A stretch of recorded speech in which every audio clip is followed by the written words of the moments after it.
Welcome to Jayanthi's kitchen. ನಾನಿವತ್ತು ಕಡಲೆಕಾಳು ದೋಸೆ ಮಾಡ್ತಾಯಿದ್ದೀನಿ. ಹೇಗೆ ಮಾಡೋದು ಅಂತ ನೋಡೋಣ.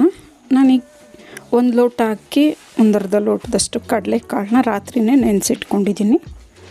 ಇದನ್ನು ನೀಟಾಗಿ ತೊಳೆದು ಒಂದು ಮಿಕ್ಸಿ ಜಾರ್ಗೆ ಸೇರಿಸ್ಕೊಳ್ಳೋಣ. ಇದಂತೂ ಆರೋಗ್ಯಕ್ಕೆ ತುಂಬಾ ಒಳ್ಳೆಯದು. ಈಗ ಇದಕ್ಕೆ ಸ್ವಲ್ಪ ನೀರು ಸೇರಿಸ್ಕೊಂಡು ಇದನ್ನು ನುಣ್ಣಗೆ ರುಬ್ಕೋಬೇಕು. ಈಗ ಇದೆಲ್ಲ ರುಬ್ಕೊಂಡಾಗಿದೆ. ಈಗ ಇದನ್ನು ಒಂದು ಬಟ್ಲಿಗೆ ಸೇರಿಸ್ಕೊಳ್ಳೋಣ. ಕೆಲವು ಮಕ್ಕಳು ಕಾಳು ತರಕಾರಿಗಳು ಏನೂ ತಿನ್ನಲ್ಲ ಅಂಥವ್ರಿಗೆ ಈ ರೀತಿ ರುಬ್ಬಿ ಮಾಡಿಕೊಡೋದ್ರಿಂದ ಆರಾಮಾಗಿ ತಿಂತಾರೆ.